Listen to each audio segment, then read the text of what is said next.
On a damp Tuesday in Stockport, Margaret stood by the sink while the kettle clicked off behind her. The window had gone white with steam, and the smell of toast had settled into the curtains. She rubbed her thumb along the edge of a brown envelope, then flattened it with both hands on the worktop. In the next room, the radio muttered the travel news to nobody in particular, thin and far away. She did not open the letter at once. She looked through the glass at the garden gate and waited. How many people have stood in a kitchen just like that and wondered, without saying it aloud, what happens if home can no longer hold them? Tonight I want to walk gently into that question, because for many older homeowners, the fear is not only care itself, but the bill that seems to follow close behind it. The plain theme running through everything I say is this: delay costs money, and delay also costs choice. So if this is the sort of hard, quiet subject you need help looking at, come along with me now and stay close to what follows. Some truths are easier to face when someone lays them out slowly, without fuss, and keeps hold of the thread. Because the rules differ across the UK, I'm speaking mainly about England here, and if you live in Scotland, Wales, or Northern Ireland, do check your own local system as well. Still, the shape of the worry is familiar everywhere. A house built over decades, savings set aside with care, then one illness, one fall, one spell of confusion, and everything feels suddenly uncertain. In England, if a person moves into a care home permanently and has more than £23,250 in capital, they usually pay their own fees at first. Care is dear. Average figures often sit around the high hundreds each week for residential care, and higher still for nursing care, with many self-funders seeing amounts far above that. That is why the cost most people do not prepare for is often not the headline fee alone, but the speed with which decisions have to be made. If you are someone who wants these matters spoken of plainly, with respect for the life that sits underneath the paperwork, then this place is for you. I do not think older people need louder voices thrown at them.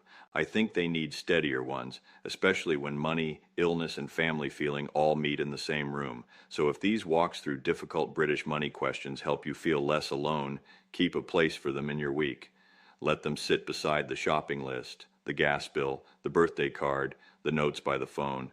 Sometimes what helps most is not drama, but a calm hand on the map before the road bends.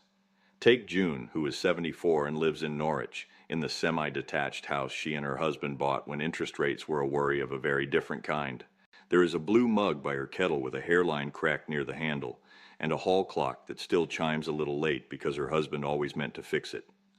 After a winter chest infection, then a fall, then another hospital stay, the talk changed. It was no longer about getting stronger at home.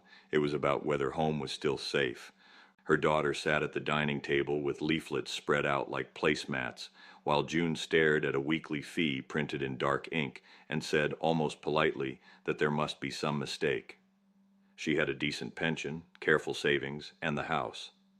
In her mind, that meant she had been prudent. In that moment, she learned prudence and liquidity are not the same thing at all. The house was worth something on paper, but paper does not pay next Monday's invoice, and grief does not make a person sharp with forms. June had never heard of the 12-week property disregard, the rule in England that can stop the value of the main home being counted for the first 12 weeks of a permanent care move. She had never heard, either, that if she still needed help after that and met the conditions, she could ask about a deferred payment agreement where the council pays now and recovers later from the property. The turning point came not when she saw the numbers, but when she said very softly, "I thought having the house meant I had time." That sentence sits with me because it reveals the bruise beneath so many of these stories. Delay had already begun to narrow her choices before she even knew the rules existed. This is what I mean when I say delay costs choice as well as money. If you wait until the hospital discharge meeting or the sudden second fall, you are learning a new language while frightened. A deferred payment agreement is not free money. It is a loan against the home, and there can be fees and interest. But for some families, it creates breathing space, and breathing space matters.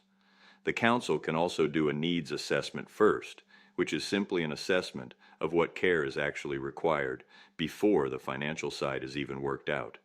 That order matters because families often rush straight to the house and the bank account, when the first question should be what kind of care is truly needed and who should assess it. In these moments, A few weeks of knowledge gained early can be worth far more than months of panic later on. Then there is Dennis, 78, in Stoke-on-Trent, with Elaine, who is 76, and still keeps the fruit bowl full even when nobody much feels like eating. His slippers sit beside the gas fire. Her cardigan is folded over the arm of the chair. Their whole marriage seems to live in small acts of tidiness. When Dennis's memory worsened and his wandering turned dangerous, the family began to whisper the words they had been avoiding. Residential care, a nursing home, somewhere secure. Elaine heard only one thing in those early conversations. She believed that if Dennis moved out, she would lose the house too. One evening she stood at the kitchen drawer where they keep rubber bands, takeaway menus, and spare batteries, and she cried because she thought old age was about to make her homeless. That fear is common, and it is one of the cruelest misunderstandings in this whole subject. In England, if one partner moves permanently into a care home and the other partner remains living in the home, the value of that home is usually ignored in the financial assessment for as long as that partner stays there. When the social worker explained this, Elaine went quiet in the way people do when they are almost too relieved to trust what they have heard. Dennis, who had been fidgeting with a paper napkin, looked across at her and said, with unusual clarity, "So you can still be here." The emotional turn was not dramatic. It was smaller than that and deeper. The room changed because fear made a little space for planning. From there, the questions became more useful. What income would count? What contribution Dennis might have to make from his pension? What care setting actually matched his needs? And there was another small truth to face. If a person in a care home is funded by the local authority, attendance allowance usually stops. If they fund themselves, it can often continue. That matters because many families build a budget around money they assume will still be coming in, only to discover later that the position has changed. The council must also leave a person in a care home with a small personal expenses allowance, at least £30 and 15 pence a week in England, for everyday bits like toiletries, papers, clothes, and little comforts. None of that removes the sorrow of the move. But when the rules are understood early, sorrow does not have to be joined by needless confusion.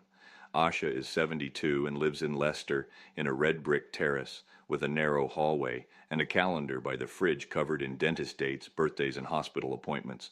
Her son Imran noticed first that she was repeating herself more often, then that she was leaving pans on the hob, then that she was opening the front door after midnight because she thought it was morning.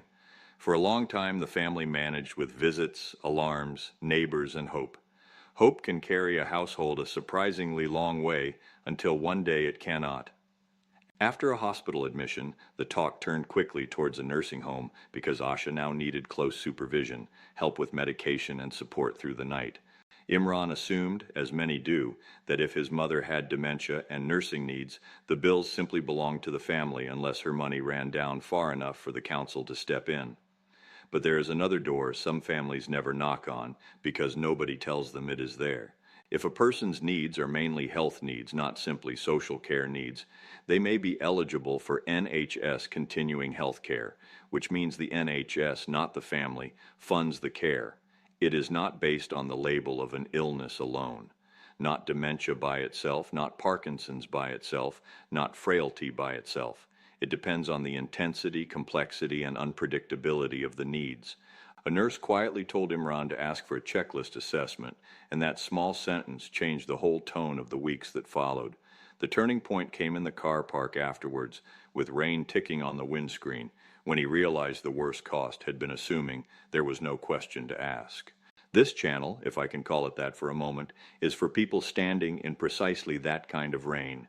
It is for sons with folders on the passenger seat, for daughters searching terms they never wanted to learn, for husbands and wives trying to look brave in fluorescent waiting areas. If these slow explanations spare you one hurried mistake, or help you ask one better question in time, then keep returning when you need to. Bring your own notes, bring your own worry, bring the bits that do not fit neatly on a form. There is dignity in learning the rules before the rules begin to press on the door. So let me say this plainly. If care home funding is being discussed and the person has serious health needs, ask whether an NHS, continuing healthcare assessment, should be considered. If they are not eligible for full NHS continuing health care but do need nursing care in a nursing home, the NHS may still pay a contribution called NHS-funded nursing care. Again, the key is timing. These questions are easiest to raise before everyone is exhausted, before the room is full of discharge pressure, before signatures begin to appear at speed. Delay does not only empty money, it can also make people accept the first explanation they hear, even when it is incomplete. That is why the calm, early question can be worth more than the confident, late assumption. Now let me bring in Michael, who is 81 and lives in Plymouth in the bungalow where his late sister once helped him paint the skirting boards cream. He keeps old bank statements in a biscuit tin, seed packets in the porch, and a torch in the hall drawer in case the electric ever trips. Years before his stroke, a neighbor told him that the clever thing to do was put part of the home into his daughter's name so the council can't touch it. It was said in that easy, half-whispered way. Bad financial folklore is often passed from one garden gate to another, sounding practical because it comes wrapped in confidence. Michael was not trying to game the world. He was trying to protect what he thought a lifetime of work should leave behind. When his care needs became permanent and the financial assessment began, that old decision came back like a draft under the door. The council can treat gifts of money, property, or assets as deprivation of assets if they believe they were given away to avoid care costs. In simple words, they may still assess you as if you still had them. Michael's daughter felt ashamed. Michael felt cross, then tired, then deeply disappointed that a choice made in trust had created more strain instead of less. The turn came when they stopped searching for a trick and started asking for proper advice from people used to later life care funding, wills, and long-term planning. If there is one person in your life who needs to hear that, perhaps a parent, a neighbor, a friend, a brother or sister, send this to them quietly. It may be a small kindness at exactly the right hour. And here, near the end, is the picture I keep coming back to. Think of an ordinary coat hanging on a peg by the front door. It does not stop the rain. It does not change the winter. It simply means that when the weather turns, you are not searching in the dark. That is what early care planning is for older homeowners. Not a magic shield, not a trick to defeat every bill, just a ready thing within reach when the sky changes. A good conversation, a checked benefit, a clear will, a look at the council rules, a question about NHS funding, a proper record of savings and income. Each one is like a button fastened before you step outside. The cost most people do not prepare for is the cost of leaving all of that until the storm has already started. So if you are over 70 or love someone who is, do not wait for the frightening letter, the hospital corridor, the rushed Friday call, or the Monday morning when nobody seems to know the next step.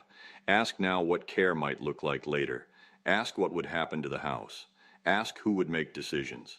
Ask what money would stop, what money might continue, and what support could be challenged or claimed, because the deepest protection in this part of life is rarely speed. It is steadiness. It is knowing a little sooner. It is naming the truth before it arrives in full. A home is more than a financial asset, and growing older is more than a calculation. But clarity is a form of shelter, and shelter matters. When the hard season comes, the gentlest thing we can sometimes give ourselves is not certainty, but a little prepared ground beneath our feet.